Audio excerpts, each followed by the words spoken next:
मेरा नाम है हुनर और मैं किस्से बुन के सुनाती हूँ। फ़र्ज़ कीजिए कि आप एक अदालत में बैठे हैं और दो मुजरिमों की पेशी हो रही है। ऑर्डर ऑर्डर, अगले मुजरिमों को हाजिर किया जाए। जज साहब ने बड़ी गर्मजोशी से फरमाया था। हाजिर किए गए दो मुजरिम तुरंत ही संतरी फटाफट हुक्म बजा लाया था। एक ने पहनी थी चेक की शर्ट और दूसरे ने हाफ बाजू का स्वेटर। दोनों खड़े थे कटघरे में, वहीं चश्मे से झांक रही थी आंखें, ओढ़कर शर्म का मफलर। पर ऐसा लग रहा था जैसे खुद को अपराधी करार दे चुके थे वो पहले ही। क्या जुर्म है इन इंसानों का, क्या जुर्म है इन इंसानों का? जज साहब कड़के। तभी पीछे से आवाज़ आई, अरे साहब, ये इंसान नहीं हैं, ये तो हैं लड़के। लड़के? हाँ हाँ लड़के। आवाज़ किसकी थी? वकील साहब की। वकील साहब इन दोनों की खाल उधेड़ने की पूरी तैयारी में थे। एक राज की बात बताऊं, इनकी किसी नज़दीकी रिश्तेदारी से थे। बोले, जज साहब, मामला बहुत ही ज़्यादा संगीन है। दोनों मर्द ज़ात हैं, लेकिन देखिए ज़ाहिर तौर पर गमगीन हैं। और तो और इन्होंने अपना गम औरों से बांट लेने की गुस्ताखियाँ की। एक अपने को क्या खो दिया, रोए टूटे बिखरे और ना जाने क्या क्या बदमाशियाँ दी। अब आप ही बताइए किसने हक दिया इन्हें? किसने हक दिया इन्हें यूं कतरा कतरा होकर टूटने और बिखरने का?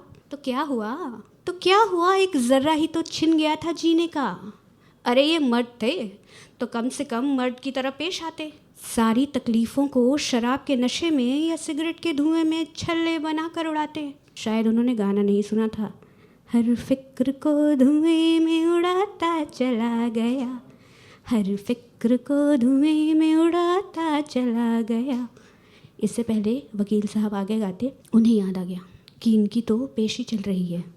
बोले, देखिए जज साहब, मामला बहुत ही ज़्यादा संगीन है। ये दोनों मर्द हैं और फिर भी ज़ाहिर तौर पर गमगीन हैं, इसलिए इन दोनों को सज़ा देने में कोताही बिल्कुल ना बरती जाए और ऐसे भुगते ये दोनों कि कांप ये सारी धरती जाए। दोनों अब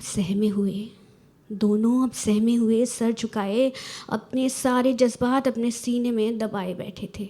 पर अंधे कानून से इंसाफ की एक छोटी सी उम्मीद अब भी लगाए बैठे थे। पर ज़माना जज वो तो हमेशा की तरह क्रूर था।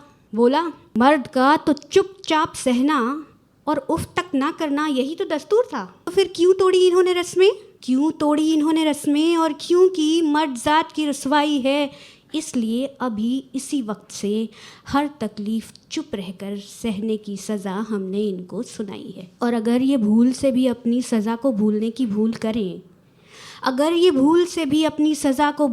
भूल करें तो अपने सर पर 100 ताने और 1000 तोहमतें कबूल करें। और ख़ास बात ये कि ये सज़ा इन्हें गैर नहीं बल्कि इनके ही अपने दें।